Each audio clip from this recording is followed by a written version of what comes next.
जय हिंद। मैं हूं करण दानवीर और आप देख रहे हैं मेरा YouTube चैनल दानवीर सिंह।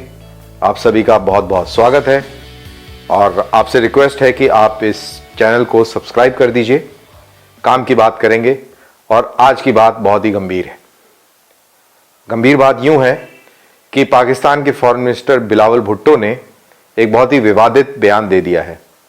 दरअसल वो खिसिया गए जब जयशंकर ने उनकी कश्मीर के अलाप को आतंकवाद से जोड़ा और उनको सलाह दी कि आप कम से कम नसीहत हमें ना दें क्योंकि आपके यहां से ओसामा बिन लादेन पकड़े गए।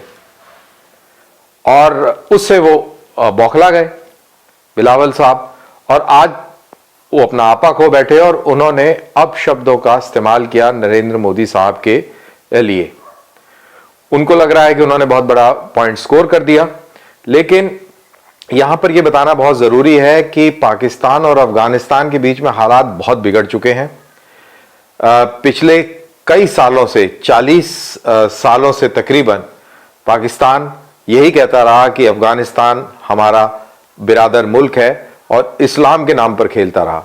आज वही बिरादर मुल्क इनका बैंड बजा रहा है। चमन पोस्ट के आसपास उसने शेलिंग करी, काफी लोग इनके मारे, और अब इनको समझ नहीं आ रहा कि क्या किया जाए।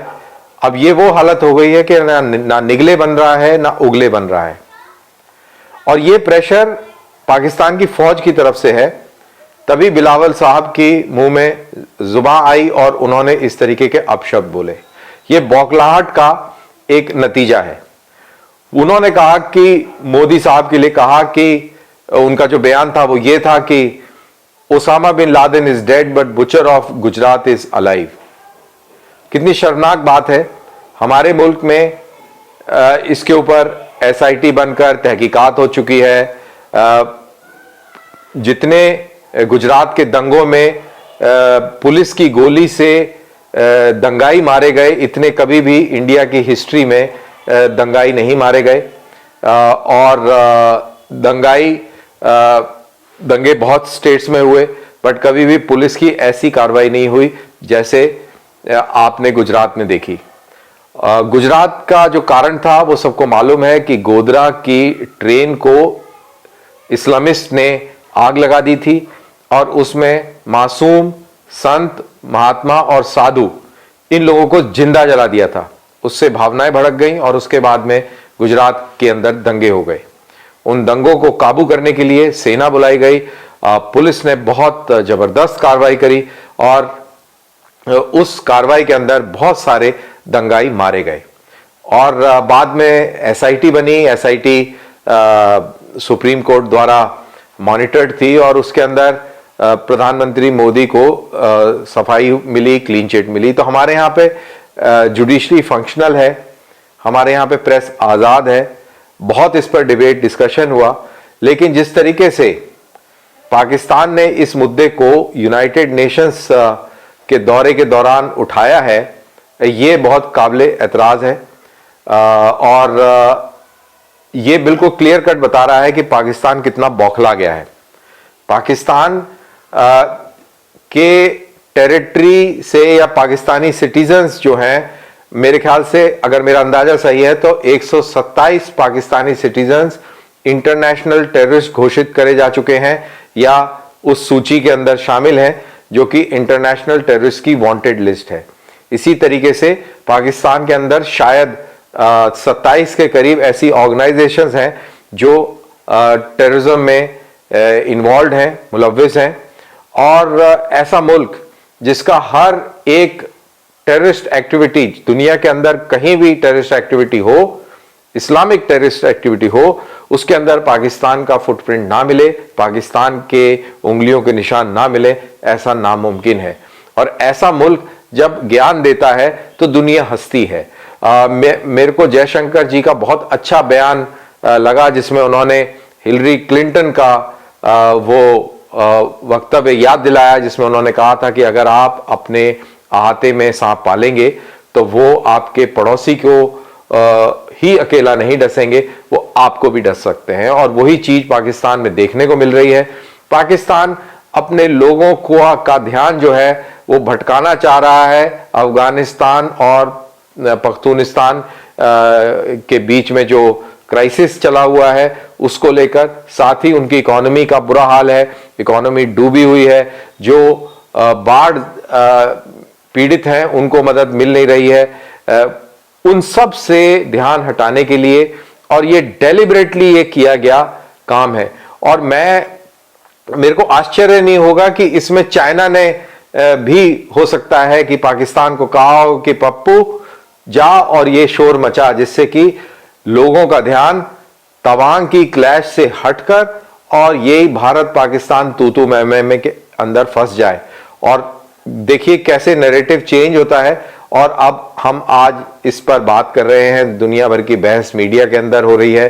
तो ये एकदम गेम है। और इससे एक और चीज पता लग रही है कि पाकिस्तान बिल्कुल भी सीरियस नहीं है अपने चाल चलन को बदली करने में, तौर तरीकों को बदली करने में, और भारत से वो कतई भी दोस्ती नहीं चाहता। मेरे ख्याल से शायद ये बौखलाहट इस बात को लेकर भी है कि भारत पाकिस्तान की तरफ देखता भी नहीं है, और पाकिस्तान का नाम लेना भी हमारे जो लीडरान हैं उनको गवारा नहीं गुजरता। तो ये सारी चीजें भी हैं, इस चीज का भी हमको ध्यान रखना चाहिए जब हम बिलावल भुट्टो के इस बयान का विश्लेषण करते हैं।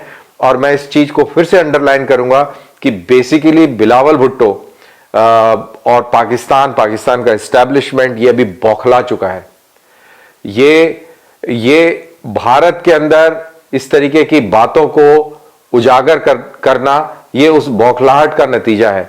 और बड़े मजे की बात यह है कि ये श्रीमान जी बात ये तब कर रहे हैं जब बांग्लादेश की 51st एनिवर्सरी है आजादी की, और आजादी किन से, इनके जो दरिंदे हैं, जिनको ये मुजाहिद कहते हैं, पाकिस्तान के फौजी, उनके जो ह्यूमन राइट्स वायलेशन थे बांग्लादेश में, जिस पैमाने पर इन लोगों ने रेप किए, कत्ल किए, 3 करोड़ से ज्यादा शरणार्थी भारत में आके रुके, कितने हजारों की तादाद में इन्होंने घर जला दिए, औरतों के साथ में उल्टे सीधे कर्म करे।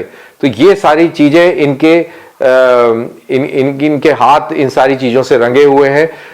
मेरे को ये भी समझ नहीं आता कि वॉर क्राइम्स की कार्रवाई इनके जर्नैलों के ऊपर क्यों नहीं हुई। यहां पर वेस्टर्न कंट्रीज के ऊपर सवाल उठता है कि डबल स्टैंडर्ड्स हैं। पाकिस्तान क्योंकि वेस्टर्न कंट्रीज का स्ट्रेटेजिक अलाई रहा, तो इसलिए इन लोगों ने पाकिस्तान के ऊपर दबाव नहीं बनाया। अदरवाइज वॉर क्राइम्स के ऊपर पाकिस्तानी जर्नैलों के ऊपर केस चलने चाहिए थे और फांसी के तख्ते पर उसी तरीके से लटकाया जाना चाहिए था जैसे नाजी जर्मनी के जर्नैलों को लटकाया गया था वर्ल्ड वॉर 2 के बाद, क्योंकि उन्होंने जूस का नरसंहार किया था। तो ऐसे फौज और ऐसे मुल्क के फॉरेन मिनिस्टर इस तरीके की बेतुकी बकवास करते हैं, तो उससे दुनिया हंसती है उस चीज को देखकर। और कहीं ना कहीं वो जो लोग जो पाकिस्तान की दरिंदगी का शिकार हुए वो कितना रोते होंगे ये आप अंदाजा लगा सकते हैं। और बांग्लादेश तो छोड़ दीजिए, बलूचिस्तान के अंदर कहा जाता है कि 10,000 लोगों को अगवा करके पाकिस्तान की फौज ने मौत के घाट उतार दिया, और उनके परिजन तख्तियां लेकर गली गली और शहर शहर भटक रहे हैं अपने परिजनों की तलाश में। तो इन सब चीजों का जवाब बिलावल भुट्टो देते तो वो ज्यादा बेहतर रहता, बजाय कि एक खुद मुख्तार और इतना पॉपुलर प्रधानमंत्री जो हिंदुस्तान में है उसके ऊपर इस तरीके की ओछी और घटिया बात करने से। बेसिकली ये उनके दिमाग का दिवालियापन बताता है, पाकिस्तान की इस्टेब्लिशमेंट का बौखलाहट पना दर्शाता है, और ये भी बता रहा है कि पाकिस्तान के अंदर सिचुएशन बहुत ही ज्यादा गंभीर है, इसीलिए इस तरीके की बात कर रहे हैं। और मेरे ख्याल से जैसे जैसे अफगानिस्तान और पाकिस्तान बॉर्डर पर तमाशा और बढ़ेगा, इस तरीके की फालतू बने की बातें पाकिस्तान की तरफ से और सुनने को मिलेंगी।